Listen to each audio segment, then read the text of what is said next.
Boa noite. Começamos oficialmente a nossa aula que foi remarcada, né? De ontem, do dia 2, sendo feita hoje, dia 3 de junho de 2022, horário das 18h30, evento 648242, na UC de Automação Aplicada. Senhores, então vamos continuar vendo aquele material trago na aula anterior sobre Série P. Já adiantando para os senhores que a próxima aula vamos fazer sobre a linguagem ladder, né? Sugestão do nosso companheiro Tiago. E aí convido vocês a estarem presentes. Quem tiver dúvida ou trabalhar com Série P, algo assim, já quiser deixar uma sugestão na aula também, pode participar pelo nosso chat na plataforma ou mandar uma mensagem no particular ali no WhatsApp também, para a gente preparar. E se precisa de mais aulas em cima desse material de automação aplicada, que é muitas vezes o nosso curso não atendeu, precisar de algo mais específico, pode ficar à vontade também, fazer a sugestão que a gente vai atender dentro do possível. Então vamos dar continuidade aqui no nosso material. Paramos no capítulo 2, né? Aula 2, e aqui seguindo na aula 3, que são os dispositivos de entrada e saída para a série P. Então, o nosso objetivo nessa aula é identificar e diferenciar os dispositivos de entrada e saída analógicas e digitais, e relacionar os diferentes dispositivos de entrada e saída às diferentes estratégias de controle. Então, isso depende das características, aplicações e classificações dos CLPs. Estes poderão possuir entradas e saídas compatíveis com diversos dispositivos, visando identificar adequadamente as variáveis do processo, bem como atuar no mesmo. Nesta aula serão apresentados os principais dispositivos de entrada e saída. Então, o primeiro capítulo é dispositivos para entradas digitais. Esses dispositivos, né, deverão fornecer às entradas digitais do CLP informações elétricas binárias correspondentes a dois níveis diferentes de tensão, respeitando a aplicação de valores do CLP.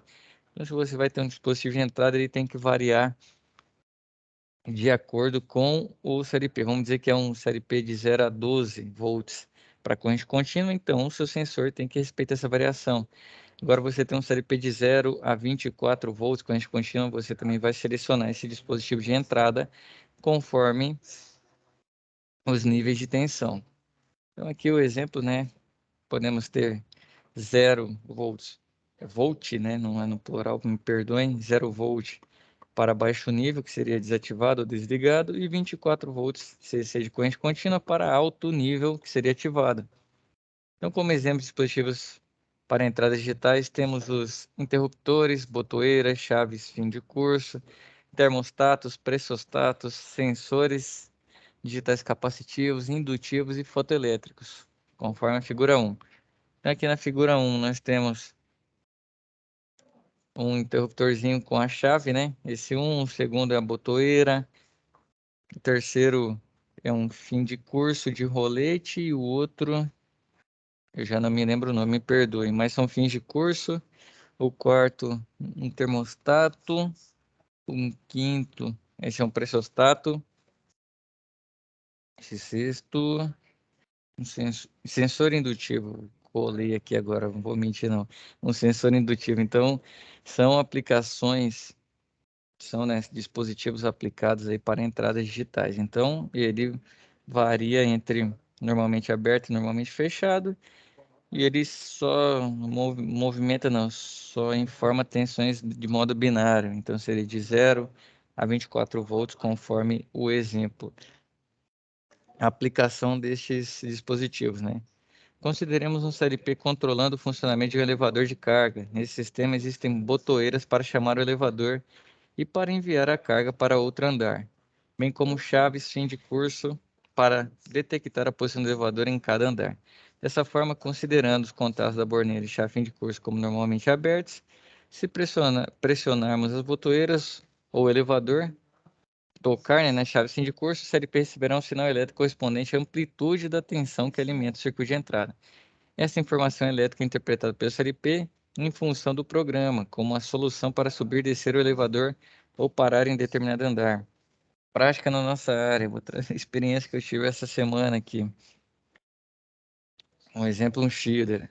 O chiller ele precisa do fluxo de água para que ocorra a troca, né? Tanto nos seus, independente da função, mas onde eu estava eram fan coils e fan collet do tipo cassete, e que haja essa movimentação de água e passe pela evaporadora lá do chiller. Então, um exemplo, acionou o chiller e ele fechava os contatos, né?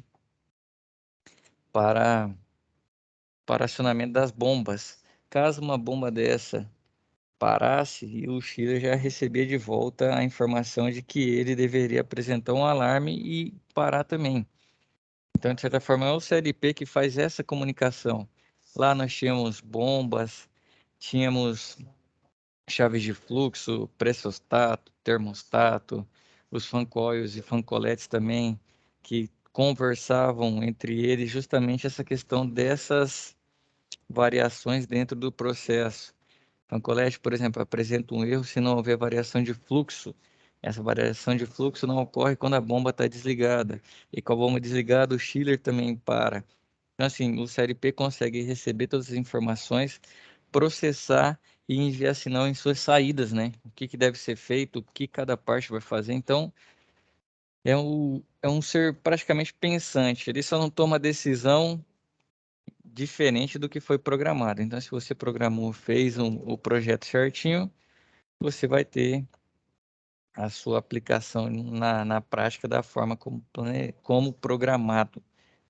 E aqui os dispositivos para entradas analógicas, né? Os dispositivos para entradas analógicas deverão ser compatíveis com as entradas analógicas do CLP em relação ao tipo de sinal, que pode ser de corrente ou de tensão que a gente viu na aula anterior, e a faixa de valores desse sinal, fornecendo ao CLP sinais elétricos variáveis proporcionais à variação da grandeza física que está sendo medida.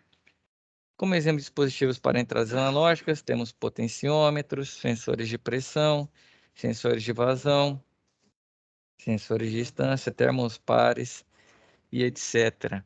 Aqui vem o primeiro, um potenciômetro, esse segundo, sensor de pressão, já tinha lá o terceiro também, termopar, o quarto também, sensor de vazão, e esse quinto, acho que é o que recebe um sensor de distância. Recebe um sinal de um pulso infravermelho, salvo engano. Em aplicação prática, consideramos um CLP controlando a temperatura de uma sala. Se utilizarmos um termostato regulado para 20 graus acoplado a uma entrada digital, o CLP terá apenas duas informações de temperatura, que é abaixo de 20 ou acima de 20, porque o digital ele só fica alto ou baixo, é tipo on-off, ligado ou desligado. Um exemplo lá no chiller, depende do set point, vamos dizer que a gente setou para a água no retorno quando chegasse a 7 graus Celsius, ele desligasse. Então, baixou de 7, ele mandaria um sinal para o CLP, que lá era um dispositivo digital.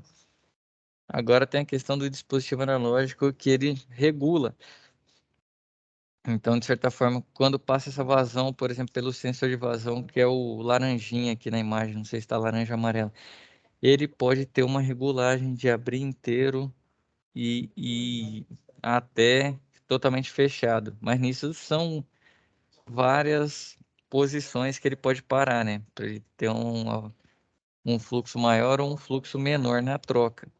Então, o que que varia? Aqui, aí depende se ele vai estar em tensão ou ele vai estar corrente. Ele vai ter uma variação, um exemplo de 0 a 20 mA. E se, por exemplo, for 10 mA, esse sensor de vazão poderia estar deixando passar somente 50% da vazão nominal dele. Na prática, funcionaria dessa forma.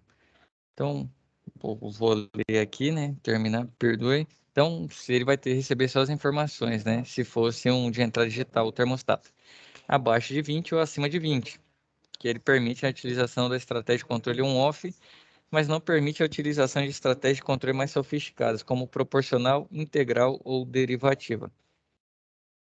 Porém, se utilizarmos um termopar acoplado a uma entrada analógica, o CLP receberá informações instantâneas para a temperatura, interpretando o valor atual e intensidade das variações.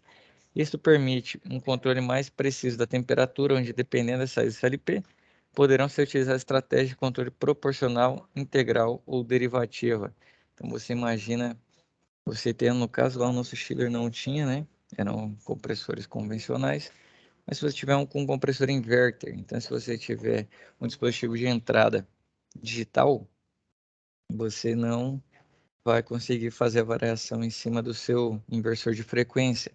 Você já precisaria de um dispositivo analógico, que ele vai, por exemplo, a temperatura chegou a 23, igual está setada. Dentro do, vamos usar um split convencional, 23. A temperatura bateu 23, ele sai de 100%, leva a 30. A temperatura está subindo, 23,5. Ele está lendo. Então, se chegou a 23,5, eu subo a minha carga para 50%. Chegou a 23,8, eu vou levar minha carga para 75%. Chegou a 24,5, 100% de novo, até que a temperatura caia. Então, isso só é possível com uma entrada analógica. A digital só on-off analógica permite esse controle proporcional. Aqui os dispositivos para saídas digitais. Comportam como chaves abertas ou fechadas, podendo utilizadas para comutar um circuito elétrico com tensão compatível com os terminais SLP e com equipamentos elétricos conectados à saída, acionando-os ou desacionando-os. Entretanto, o CLP é um equipamento lógico, projetado para acionar pequenas cargas, geralmente dispositivos eletromecânicos ou eletrônicos de acionamento, tal como contatores, lâmpadas de sinalização, soft starters, válvulas eletrohidráulicas e eletropneumáticas, capaz de acionar cargas elétricas de maior potência. Então, no caso, vamos dizer que ele quer que feche um contato, quer que saia, né, o circuito, quer que abra. Ele manda um sinal para a contactora e a contactora que faz essa, no caso ela abre, né, que não deixa passar a, a corrente elétrica, por exemplo, para um motor. Porque se você fizer isso com um dispositivo de saída digital, como a corrente do CLP, né, é baixa, ele não vai fazer esse trabalho. Eu falei esse trabalho, né, as pequenas cargas elétricas que ele tem, não faz o trabalho com grandes cargas. Então, é sempre algo acoplado a um dispositivo com carga elétrica maior. Um exemplo, um software starter, ele faz essa partida em rampa, né, do motor, por exemplo, para evitar que dê um pico de energia, né? Ele vai fazendo a partida em rampa, mas o soft starter faz isso. O série P já não consegue fazer, ele consegue mandar um sinal para esse soft starter e o soft starter, enrolando a língua aqui, o soft starter faz essa comunicação direta com o motor, que tem uma corrente elétrica muito maior. Então, a aplicação na prática, né? O CLP controlando o funcionamento de sistema de bombeamento d'água, sistema possui sensores de nível, motobomba principal, motobomba reserva e lâmpada de sinalização que indicam caixa d'água vazia e motobomba reserva em funcionamento. Para acionamento dos motores, são utilizados contatores. Já as lâmpadas de sinalização são acionadas diretamente pelo CLP. Note que os equipamentos elétricos controlados pelo CLP, a motobomba e a lâmpada, possuem somente dois estados operacionais: ligado e desligado. Então, dessa forma, as saídas digitais CLP manterão ligados ou desligados os contactores responsáveis pela partida dos motores, bem como as lâmpadas de sinalização, caracterizando a estratégia de controle on ou off. No caso aqui, eu dei o exemplo do soft starter, mas ele... Não, vamos passar. Vou passar o saída analógica, eu volto nisso. Então, dispositivos para saídas analógicas, né? Recebem do CLP sinais elétricos variáveis de tensão ou corrente, controlando a atuação de um equipamento elétrico. Um exemplo, temos o controle de temperatura, controle de nível, controle de rotação dos motores elétricos, etc. Para isso, são necessários circuitos ou equipamentos eletrônicos auxiliares que recebem a informação analógica do CLP, atuando diretamente no funcionamento dos equipamentos elétricos, como, por exemplo, um conversor de frequência, equipamento eletrônico destinado ao controle de rotação. Então aqui tem um exemplo, né? Esse aqui é utilizado, é conversor de frequência, comumente chamado de inversor de frequência também, para sistemas que a gente tem os equipamentos, né, os climatizadores e inverter, utilizam. Se forem equipamentos de grande porte, vai ter algo similar a isso aqui. Se for de menor porte, tem na placa dele o inversor. Então, aplicação, né? Consideremos CLP controlando a rotação de uma esteira transportadora acionada por um motor elétrico de indução. Então, o acionamento do motor é realizado através de inversor de frequência. Então, dessa forma, se o CLP enviar um sinal elétrico variável de 0 a 10 volts, agora era volts, né? Volts, corrente contínua, conversor de frequência, este em função da parametrização escolhida. Então, em função do programa que foi utilizado para fazer essa parametrização. No caso, vamos colocar aqui 0 vai ser parado e a máxima, né, tensão de 10 volts vai ser uma velocidade de 5 metros por segundo. Estou chutando os valores, lembrando que vão fugir um pouquinho da realidade, muitas vezes, é empírico. Então, ele vai de 0 a 100%, mas se mandar 5 volts, ele já funcionaria com a metade da velocidade máxima. Voltando lá, o software starter está certo. Quando liga ele na programação dele ele já faz essa subida em rampa da partida do motor. E eu queria falar, na verdade, era sobre o inversor de frequência que ele receberia esse sinal de forma, não seria fracionada a palavra, deixa eu voltar aqui, forma proporcional, justamente para comutar entre 30 e 100%, que no nosso caso são os equipamentos inverter.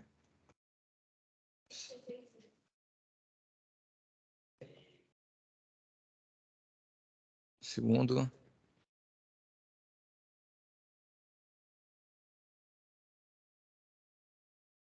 voltei aqui, Thiago, para ver se tinha uma mensagem sua.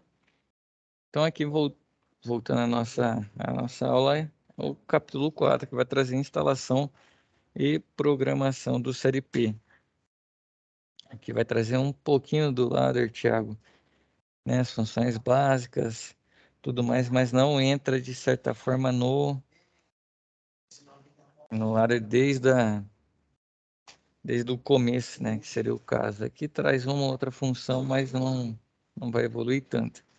Então, aqui, o objetivo, né, da instalação e programação, compreender as características de instalação, utilizando diferentes dispositivos para entrada e saída, reconhecer diferentes estruturas de linguagem para programação e diferenciar funções básicas, combinadas e especiais da linguagem ladder, compreendendo sua estrutura de funcionamento. Então, vamos lá, vamos passar aqui, vamos para a instalação 4.1. Tiago, só uma pergunta, você está vendo esse material projetado na sua tela, certo?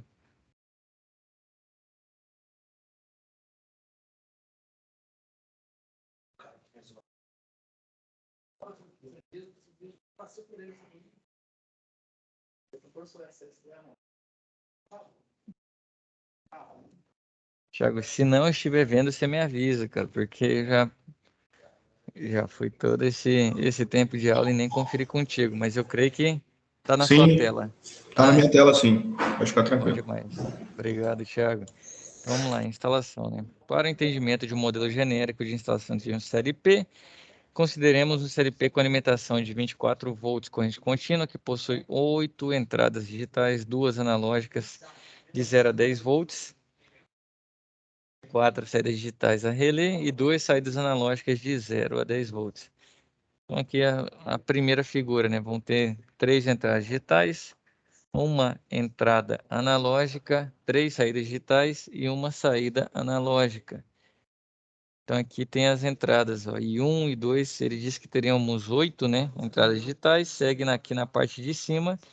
E as entradas analógicas estão marcadas com IA1 e IA2, que elas variam de 0 a 10 volts. Se você for colocar um dispositivo que varia de 0 a 20, já não vai dar certo. Então, sempre lembrar de selecionar esses equipamentos de forma adequada à sua série P. E aqui na parte de baixo as saídas, né? 4 saídas analógicas, ou 4 saídas digitais e só 2 analógicas, né? Sempre tem esse Azinho junto aqui. Também utilizando de 0 a 10 volts para corrente contínua. Então, aqui, em relação à figura 4.1 aqui desse modelo genérico, ó, poderá ser utilizada uma quantidade inferior de entradas e saídas disponíveis, não a ordem no uso das mesmas, só que você tem que programar da forma correta. Você não vai poder chamar de 1, 2 e 3 e conectar, por exemplo, a chave fim de curso aqui no 3, você achando que ela está no 2, o sensor indutivo no 3, sendo que está na entrada 6. Então, tem que, da forma como foi montada, tem que ser programada ou vice-versa, né? A forma que foi programada tem que ser montado, porque ele vai ler nessas entradas numeradas aqui. E na saída a mesma coisa. Nas entradas digitais de 1, e 3 e 6 receberão, elas vão variar de 0 a 24 volts, que é a alimentação desse CLP, e elas só vão variar entre on-off. Vai ser ou contato aberto ou contato fechado. Então aqui, dependendo do estado aberto ou fechado, os contactores correspondentes ao interruptor, chave fim de curso e sensor indutivo. Não acho que está sendo utilizado no contato normalmente aberto do interruptor e do sensor indutivo. Então, o interruptor somente na hora que a pessoa apertar o botão, ele vai fechar o contato. E o sensor indutivo também, na hora que chegar a uma certa condição, ele vai fechar o contato. E já a chave fim de curso, o contrário, ela está normalmente fechada. Então, quando chegar nela, né? Quando ativá-la, ela muda de estado para o normalmente aberto. Significa que para as entradas 1 e 6 ficarem em alto nível, deverá ser pressionado o interruptor ou aproximado uma peça metálica do sensor, respectivamente. Em relação à chave fim de curso, está sendo utilizado o contato normalmente fechado. Significa que a entrada I3 está constantemente em alto nível, deixando de estar somente quando alguma peça tocar o fim de curso. Então, a entrada analógica 1 recebe sensor de vazão, um sinal que poderá variar de 0 a 10, correspondendo aos limites de vazão do dispositivo. Esse sinal de tensão é recebido pelo CLP em apenas um terminal, tendo como referência o terminal negativo da fonte de alimentação. Séries digitais a relé comutam, independentemente, acionando os circuitos elétricos a elas conectados, na Q1, que quando fechado, tá vendo que estão todos abertos, né? Na Q1, quando fechada, alimenta o contactor tensão de 220. Então, o contactor vai funcionar 220. Ele aqui só vai comutar entre on e off, que vai ser uma saída digital. Ele vai lá e, de certa forma, não seria fecha os contatos, manda um sinal para o contactor fechar os contatos e deixar essa corrente passar, né? Para acionar o motor, que seria o caso. E a saída Q3 recebe um sinal 24 volts, corrente contínua de um software starter. Então, aqui ele já pode ligar direto. Na primeira, por exemplo, ele quer acionar o motor. Vamos simular, né? Nessa saída Q1. Então, para acionar o motor, ele precisa do contactor. Agora, para acionar o software starter, ele já pode mandar mensagem direta. É lógico que esse software starter vai estar conectado a um motor também. Isso porque na indústria, né, o meio onde eu vivo sempre é acionado a motores, contactor, liga o motor, um compressor, o software starter também. Então, os exemplos que eu vou usar é sempre dentro do cotidiano. E esse software starter, sim, vai mandar um sinal para o motor, né? E quando fechada, devolve esse sinal ao software starter, que corresponde à solicitação do CLP. E a saída Q4 alimenta uma lâmpada de sinalização com tensão de 127 volts de corrente alternada. Deixa eu só ver aqui. Lâmpadas também depende da corrente, né? Lâmpadas têm corrente bastante baixa também. Então, alimentar essa lâmpada, o CLP consegue, que foi o que trouxeram aqui nesse caso. A saída analógica, né, que é a 2, produz um sinal que poderá variar de 0 a 10, o qual é recebido por um inversor de frequência, que controla a rotação de um motor de indução em função às informações provenientes do LP. 0 a 10. Então, vamos considerar 0 desligado, né, e 10, 100% por inversor de frequência. Se ele mandar uma tensão de 7, então quer dizer, vamos dizer, usando de forma direta, né? 7 seria 70%, inversor funciona em 70%, 5, 50%. Aí você já programa que quando, por exemplo, estiver recebendo a informação do termopar, que no caso do inverter vai ser nos contatos IA1 e IA2, dependendo da temperatura que está sendo lida, ele vai devolver essa tensão na QA2 para o inversor. E lógico que quando o equipamento estiver desligado, você pode colocar que o sinal de saída na QA2 mínimo não vai ser 0. Então, se estiver ligado, agora eu quero que o mínimo seja só 3, varia de 3 a 10, que diretamente seria de 30 a 100%. Justamente que é essa programação que o inverter tem para ele não desligar e sofrer com inúmeras paradas e partidas.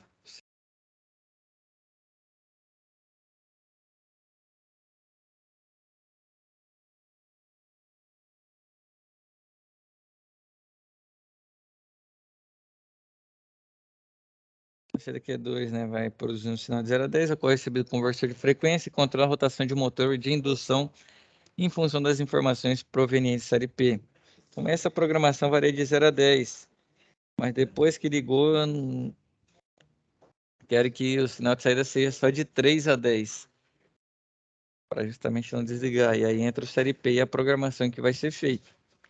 E com a função principal de um CLP, o controle lógico de um processo, suas saídas possuem limitação de potência. É importante consultar a capacidade máxima de tensão e corrente de saída fornecidas pelo fabricante, utilizando sempre dispositivos auxiliares para o acionamento de equipamento elétrico de potência. Então pode ser que você tenha que utilizar também transformadores, né? Quero alterar essa tensão. Então você manda um sinal, passa por um transformador, você pode ter um ganho nessa tensão, né? Um aumento, elevação da tensão, ou rebaixar esse nível de tensão. São segundo.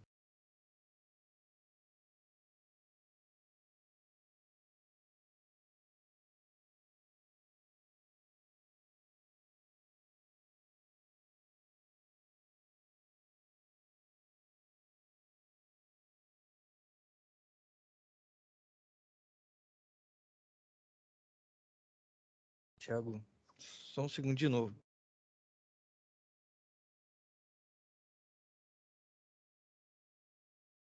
Pedir desculpa aí, Thiago, pelas inúmeras interrupções. Passei a semana inteira mexendo no chile lá, água gelada, sol quente na cabeça. É uma confusão de temperatura, cara. Eu não sei o que está acontecendo comigo. Mas tem que dar uma parada aqui para respirar e tomar uma água, cara. Não sei se eu tô adoecendo. Já te peço desculpa aí por enquanto.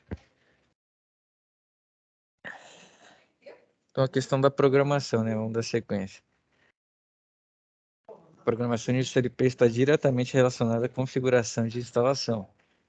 Portanto, o primeiro passo é definir as entradas e saídas que serão utilizadas no processo, bem como os dispositivos a elas conectados. Com isto, a implementação de um programa deverá ser iniciada, a qual, utilizando-se de lógica combinacional e sequencial, relacionará as informações de entrada, resultando em ações de saída. Existem diversas linguagens de programação para CLP. Segundo Thiago.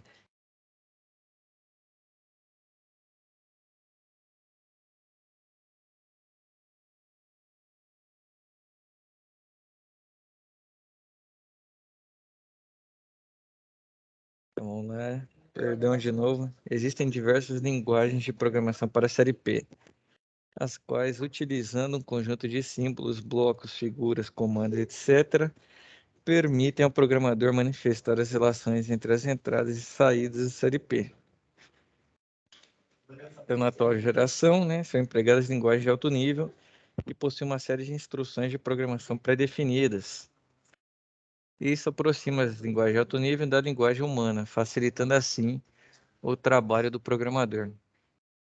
Chamadas linguagens de programação de baixo nível ou em linguagem de máquina, exige maior habilidade do programador, o qual necessitará de uma boa compreensão do hardware do equipamento, programando bit a bit como é a linguagem Assemble.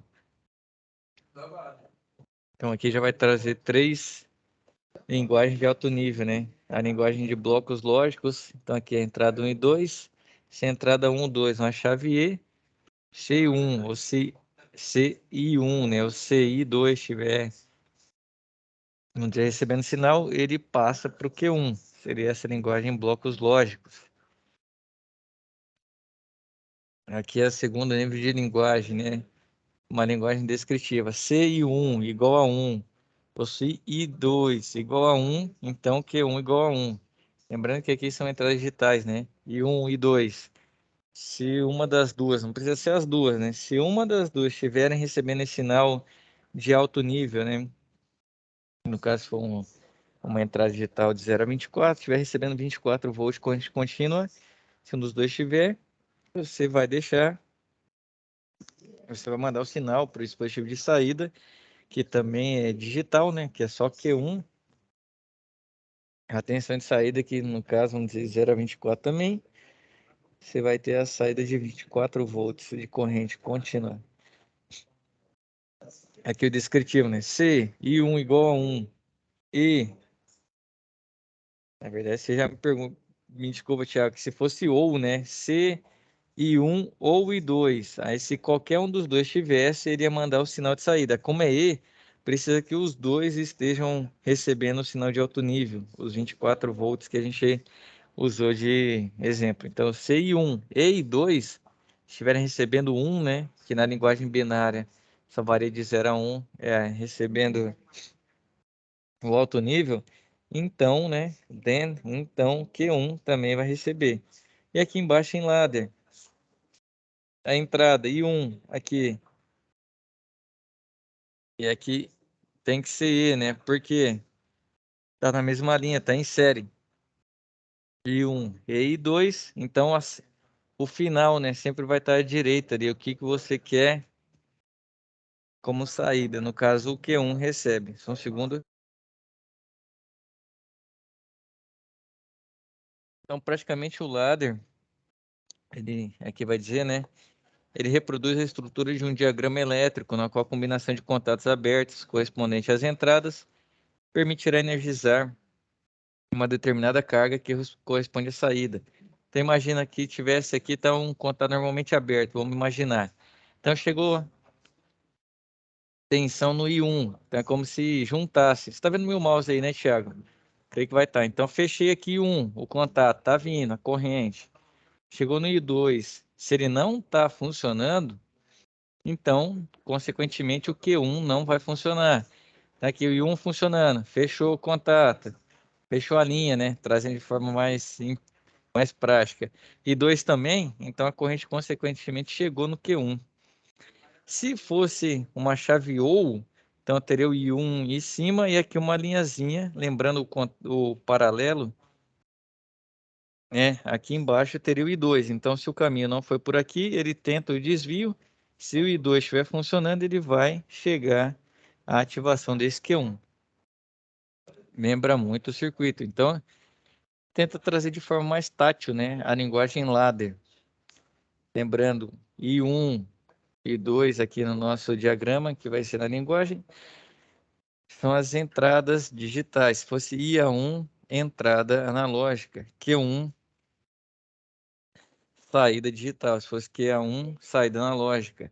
E essa programação é feita de acordo com o que você precisa comutar, né? É lógico que para descrever um programa desse, é importantíssimo que conheça o funcionamento do equipamento que você quer, né, programar e que além de conhecer, você tenha já esquematizado, né, quais são os dispositivos que serão utilizados para esse controle.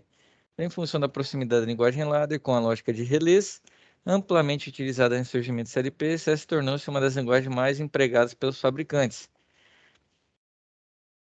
Hoje, pelo que eu vejo, tá quase tudo em ladder, cara. Eu não lembro de ter visto descritiva e na minha memória também não lembro de blocos lógicos. Ladder, essa semana eu estava trabalhando e estava tudo em ladder lá. Então, as principais funções, né? Normalmente aberto no ladder, função NA, né? Que em inglês é not open, né? NO. Normalmente fechado, NF, né? Em inglês vai ser NC, not close, né? Função E, que em inglês é end, e função OU, que é em inglês OR, na NA. Então, mostra em ladder, né, um circuito elétrico aqui. Se, vamos simular, né? E seja o contato do interruptor. Tá normalmente aberto, então não está funcionando, não está passando. Alguém clicou, fechou o contato. Aqui uma lâmpada vai ser acionada, Q1. E aqui está justamente o exemplo, aqui o I1, ó, o contato fechou, vai conectar os polos, vai acender. Segundo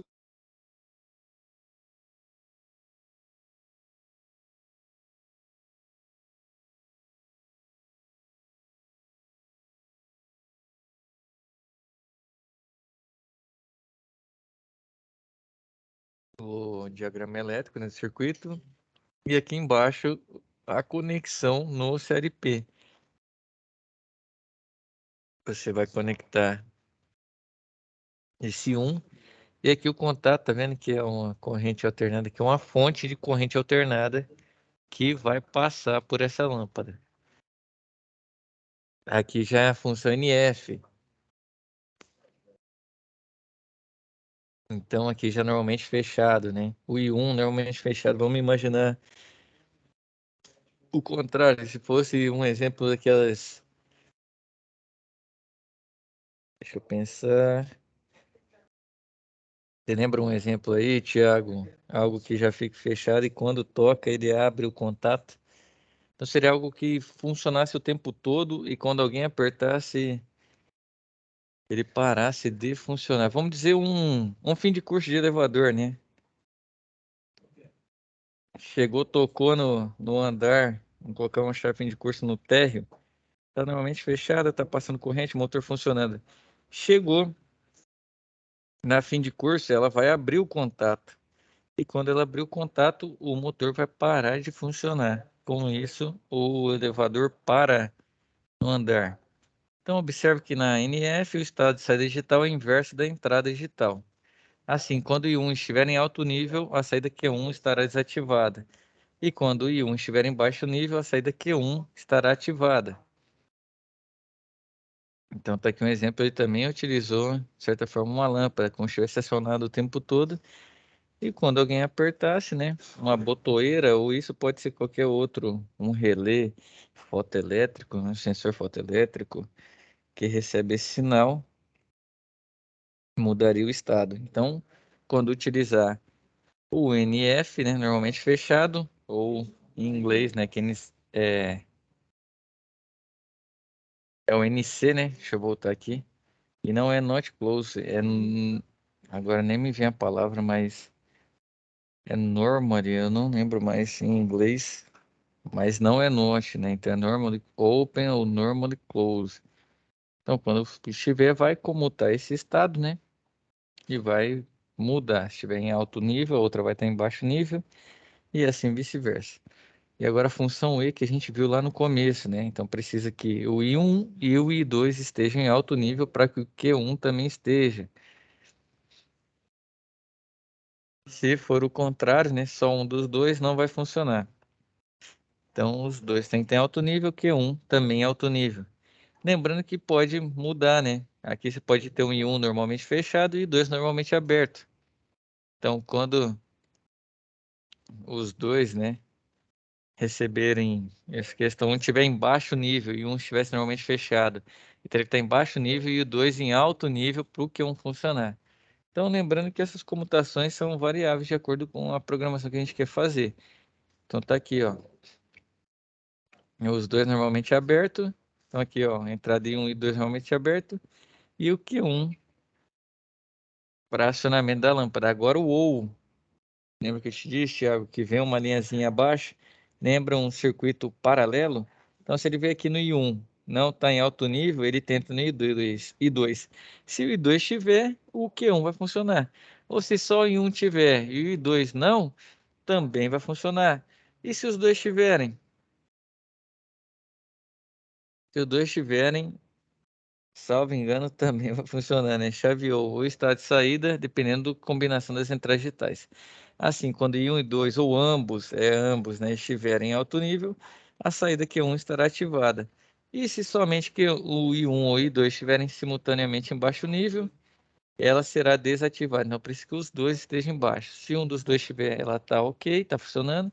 E se só um dos dois estiver, ou se só um dos dois, ou se os dois estiverem, ela vai estar funcionando.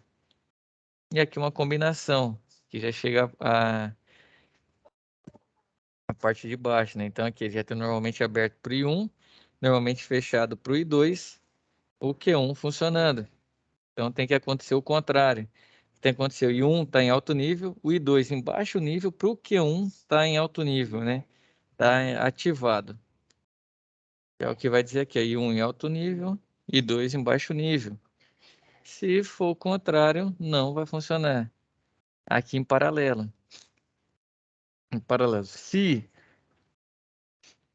o I1 estiver em alto nível ou o I2 em baixo nível, Q1 funciona.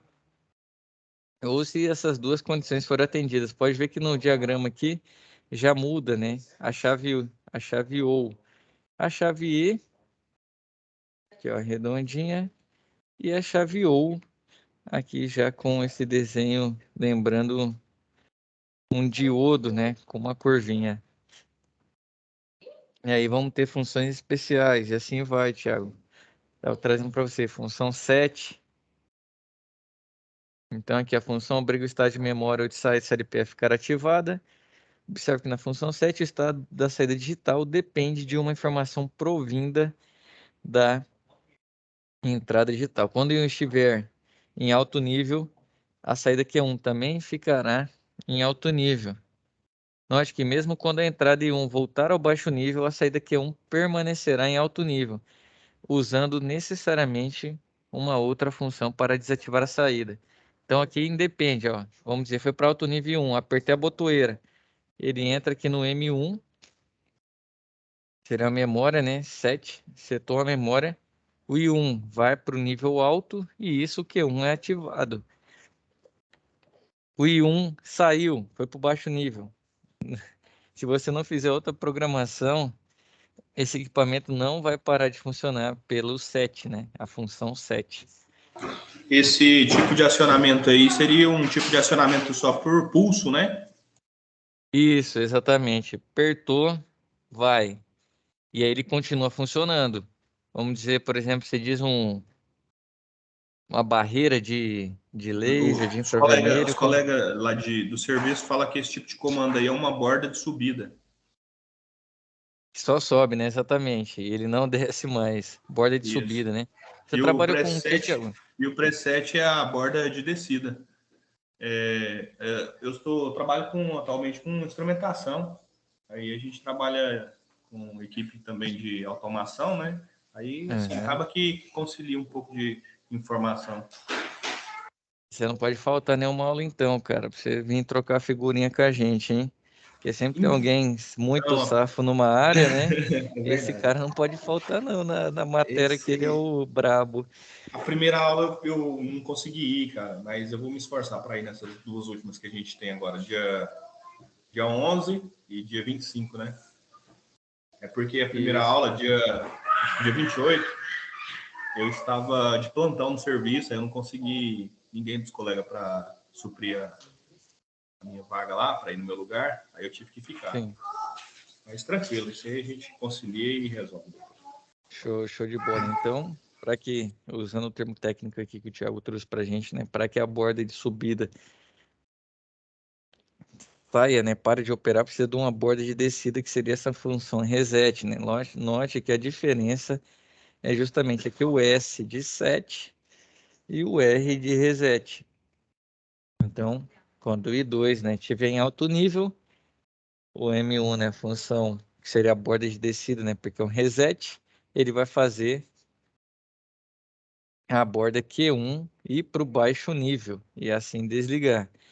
Tem a função temporizador, né, tem a finalidade de acionar ou desligar uma memória, aí de acordo com com o que você quer fazer, né? E assim você também consegue ajustar o tempo. Então, salientar que os temporizadores possuem vários modos de operação, tais como retardo na energização, retardo na desenergização, retardos memoráveis, etc., cuja peculiaridade de programação será aprofundada através de projetos práticos. Um exemplo, você tem um circuito lá com 3 compressores. Se você deixar os 3 partirem ao mesmo tempo, dependendo do seu projeto, né, disjuntor dimensionado, até a demanda que você tem para sua instalação, pode ser que desarme até uma subestação. Então, por isso que você parte um, depois de um tempo parte o outro. São utilizadas funções temporizadoras também. Pode notar que o desenho é diferente aqui, ó, entrada e aqui o tempo, né, que seriam 5 segundos.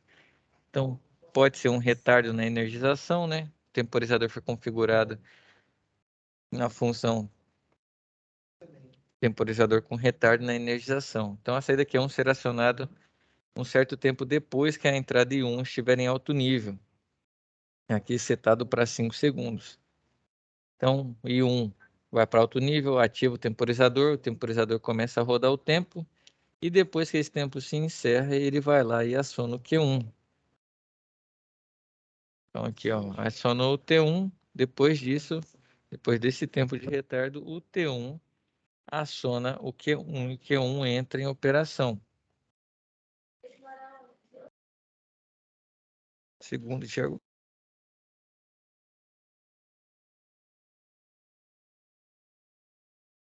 Então, observe na figura, né, 4.14, que se o tempo em alto nível da entrada I1, né, for menor que o parametrizado no temporizador, a saída Q1 não será acionada. Então, I1 entrou em alto nível, começou a rodar o tempo.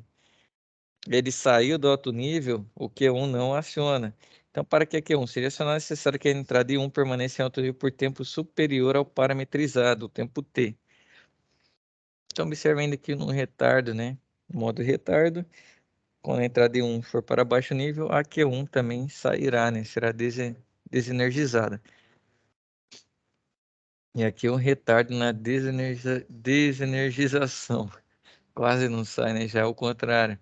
Temporizador configurado na função temporizador com retardo desenergização.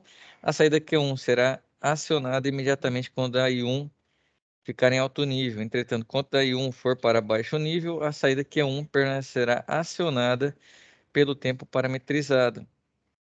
Então, aqui tem o diagrama de tempo, diagrama de tempo do temporizador com retardo, onde T é o tempo de atraso no desligamento. Os demais modos, basicamente,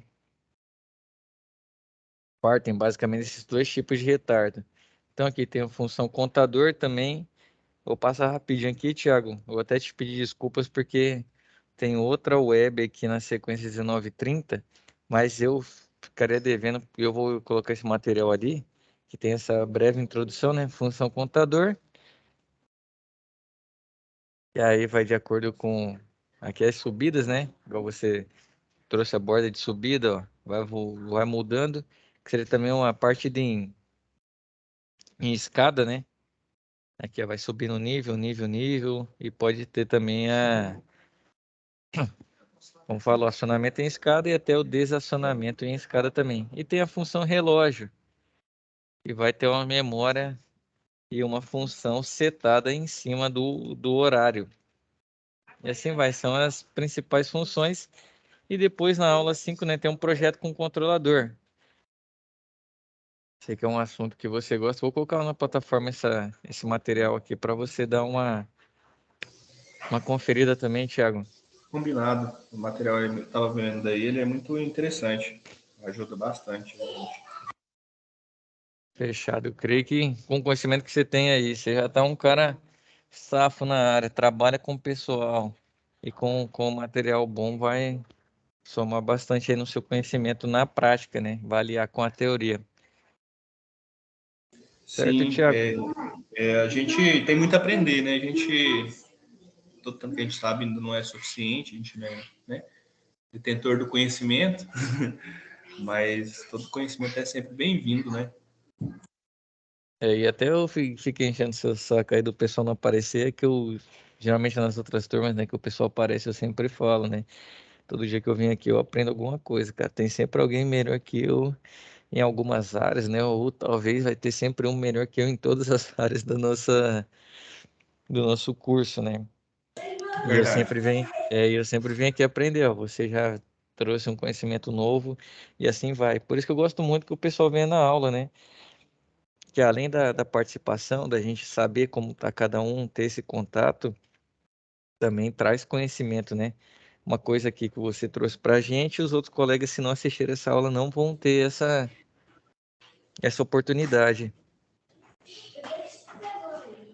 É verdade. Tiago, então, te agradecer aí pela participação, pelo conhecimento aqui compartilhado com a gente.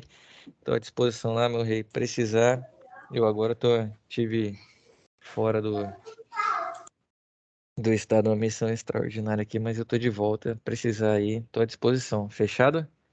Certinho, combinado. Eu agradeço a sua disponibilidade aí, contar as dúvidas, para as observações que a gente faz no decorrer, né, do conteúdo, até mesmo do material lá que foi postado lá, que você vai nos ajudar aí. Muito obrigado, viu, Fechado. Weber? Fechado, Thiago. Com Deus, meu rei. Bom, não sei se é bom descanso aí, você ainda tá no trabalho, né? Mas bons estudos, né? Esse não falha. Certinho, boa noite. Deus. Até mais, com Deus, tchau.